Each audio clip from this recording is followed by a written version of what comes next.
Salut, salut les amis, bienvenue sur notre page. Aujourd'hui, profitons, n'est-ce pas, de la chanson de notre illustre Talla André-Marie pour rentrer dans nos souches. Je profite de la même occasion pour répondre à des questions qui ont été posées sur la sauce jaune. Aujourd'hui, j'ai pris le temps de vous donner la quantité détaillée et les vertus des condiments de la sauce jaune. Et je vais vous donner la quantité pour 3 litres d'eau. On aura besoin d'un demi-litre d'huile de palme. Aujourd'hui, il n'y a pas d'improvisation. Aujourd'hui, ça ne sort pas comme ça sort. Voilà, commencer par le soupe. Nous avons 4 grammes de soupe. Ce sont des petits fruits traditionnels. C'est très important contre l'indigestion, les gaz, et ça joue le rôle de la police. Donc, quand ton ventre fait mal, un jar là, après avoir mangé le taro, tu as mangé le miel de pistache, ou bien tu as encore mangé le contraire, tu as le ventre qui commence à ballonner bizarre là. Le soupe-ci joue le rôle de la police. Je vous rappelle que le soupe ressemble à ce qu'on appelle le meulam. Le meulam, c'est ça.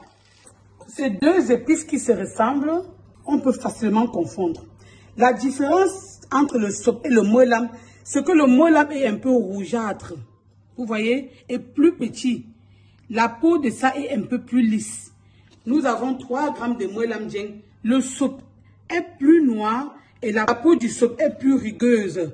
Et les grains sont un peu plus gros et froissés. Ça, ce sont les rondelles. On appelle ça encore le lemtom. On appelle ça encore l'oignon traditionnel. Il est très, très parfumé. Cette peau du dessus, là, on n'a pas besoin de ça. Regardez, je vais vous montrer. C'est pour ça que j'ai épluché ceci, pour que vous sachiez la différence. Et quand on le brûle, ça sent encore très bon. Nous avons ce qu'on appelle le madjang. C'est un peu comme les arachides. Là, j'ai essayé de concasser ça pour que vous voyez. C'est comme les arachides. Je vais passer un de ça. Nous, on fait ça comme ça traditionnellement. Maintenant, si vous avez les couteaux et les bois pour faire ça, tant mieux. C'est à quoi ça ressemble. Et quand on le brûle, l'odeur de ça est impeccable. L'écorce du madjang, on n'en a pas besoin.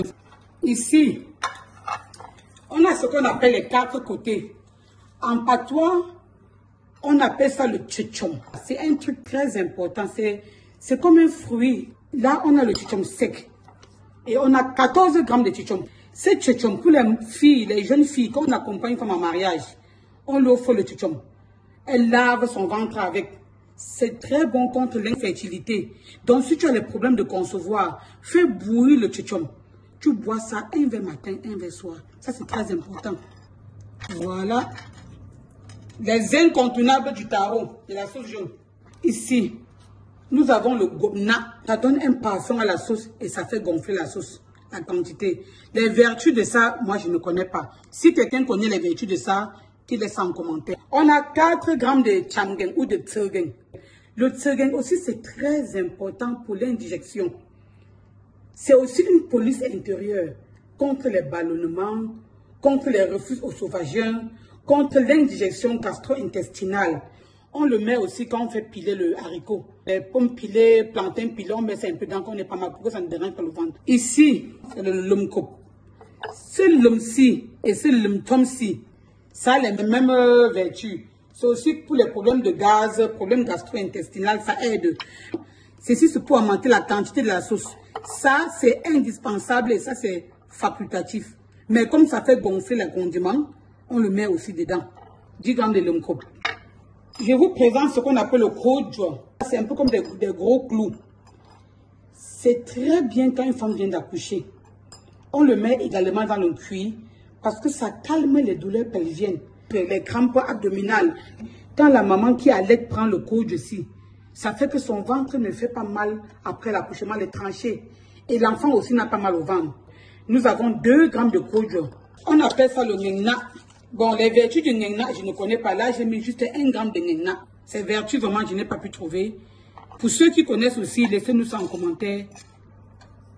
Ici, nous avons le tobobo, 2 grammes de tobobo. Ceci, on appelle ça le mtanko dans les oreilles du singe. D'autres appellent le dankao. Là, nous avons 3 grammes de mtanko. C'est un goût pas trop piquant, pas trop amer, mais c'est un goût rehaussant. Et là aussi, c'est très important dans le taro. Ici, on a le swako. C'est ça le swako. Ça sort comme le jujube. Je vais vous montrer. Ça sort en quartier comme ça. C'est comme ça. Un fruit de swako. À quoi ça ressemble? Voilà l'écorce de ça. On n'a pas besoin de l'écorce. On a besoin juste de l'intérieur là. Et on les égrène. Voilà. On peut prendre juste un quartier comme ça. Vous voyez, c'est ça que j'ai utilisé. 2 grammes. Ici, on a le gengno. Ça, c'est le gengna. Ça, c'est le gengno. Ça ressemble un peu au drilimtsa. Il y a un goût entre le feu et le drilimtsa. Voilà. Ces condiments-ci ici sont facultatifs. D'aucuns mettent, d'autres ne mettent pas. On appelle ça le gojo. Vous voyez? Ça, c'est un tout petit gojo que j'ai mis là. Un tout petit parce que c'est amer.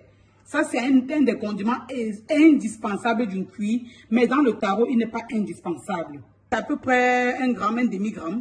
Ça, c'est le ke. Le ke, c'est un condiment indispensable d'une cuit, mais pas indispensable dans le taro. Je vais mettre juste la moitié d'un ke. Et ça, c'est le piment. Ça, c'est le piment traditionnel, quoi, qu'on a séché. J'ai mis juste 1 gramme. Donc, le sorla, le ke et le gojo, pour moi, c'est facultatif. Les facultatifs, je les ai mis de côté.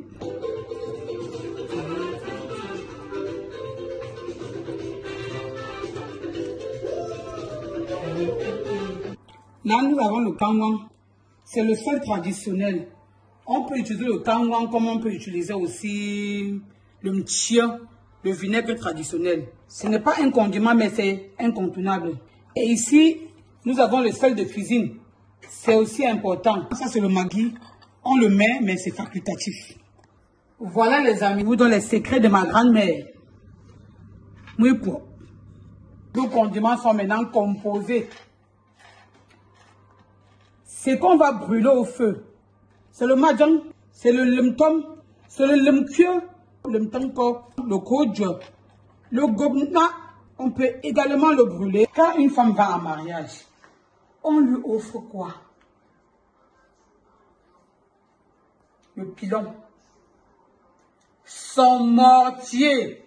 Et vous savez, les hommes sont les pilons. Mais nous, les femmes, nous sommes des mortiers. Et quand on te donne aussi le pain, c'est pour que tu t'asseyes là comme ça, devant ton mortier. Mais il faut bien cacher l'affaire de papa. Tu tailles ça bien et tu piles le tarot de papa. Ce tarot-là que tu piles, c'est pour papa. On t'offre encore quoi? La pierre à écraser. La pierre à écraser, c'est pour écraser ça sur la pierre. Comme ça, quand papa rentre, il te trouve en train d'écraser sur la pierre. Les odeurs de l'emtam et de l'emtom que tu as écrasé là, ça monte. Papa sent l'odeur depuis le carrefour double balle. Ça sent fort dans son nez. Il commence à rentrer du calme. Vous entendez que le tout là, c'est fort. Madame a fait quelque chose. Tu sais ce qu'il fait? Il appelle ses meilleurs amis. Gars, c'est tombé de mon côté. Venez manger mon tarot ensemble. Parce que c'est son tarot. Donc toi, la femme qui va en mariage, et on t'a offert un pilon, un mortier et la pierre à écraser. C'est pour piler le tarot de papa. Parce que quand papa mange le tarot, il est toujours content. Rituel. Vous, mes loulous, là, les jeunes femmes mariées, là, apprenez à faire le tarot à papa 1 fois par mois.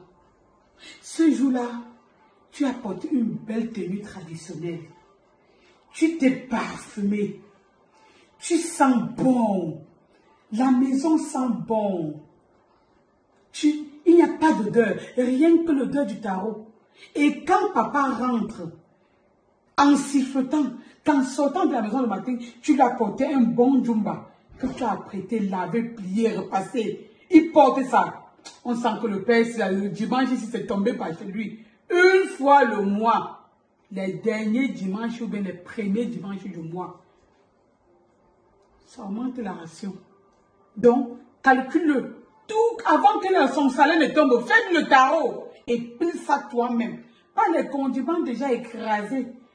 D'aucuns disent, moi j'achète moi que les condiments déjà écrasés. Écrase les condiments de papa. Et tu vas me dire, la ration va s'augmenter. C'est le secret des grands-mères.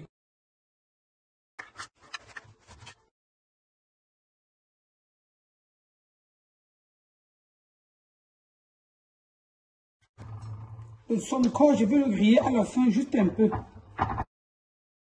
Je n'ai pas de foyer à flamme, je vais le griller à la poêle. Et après avoir grillé le lemka, je vais le râper. Ça également, je vais râper.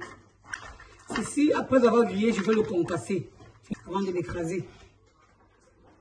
On va commencer par écraser ce mélange ici, à sec. Et après, on va ajouter ceci.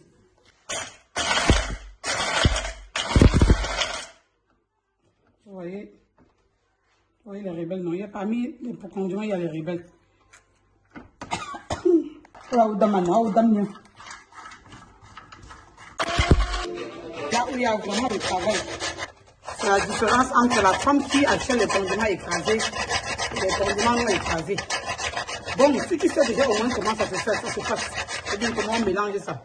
Ça va, tu peux acheter le condiment écrasé et là même, quand tu achètes le condiment écrasé, tu connais la différence entre le bon condiment et le mauvais condiment. Comme tu connais comment on pense. J'ai mis la zone cachée, j'ai essayé de cogner ça. Voilà, j'ai essayé de concasser ça comme ça. Et je vais continuer à écraser. Et là, je vais ajouter mon lem coupe que j'ai pas râpé. Pour le mettre à l'intérieur. Voilà. Voilà notre lem que j'ai raté. Bon, la petite partie, c'est vraiment pour ne pas que ça ne prenne pas mes doigts, j'étais obligé de laisser ça. Mais comme il y a assez de lem-tom, ça va aller. Le goût est bon, intense. Passez vos commandes, hein. Moi je vous dis, passez vos commandes. Les condiments du Taro fait maison.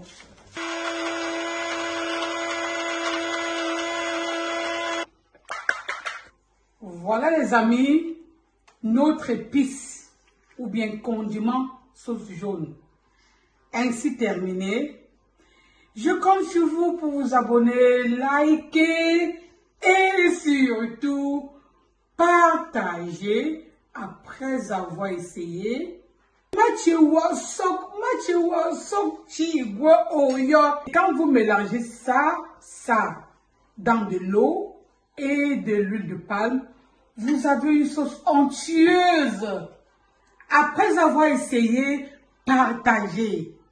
Ne gardez pas les secrets pour vous tout seul. N'oubliez pas de vous abonner et d'appartenir à notre communauté. Bye bye pour les prochaines recettes.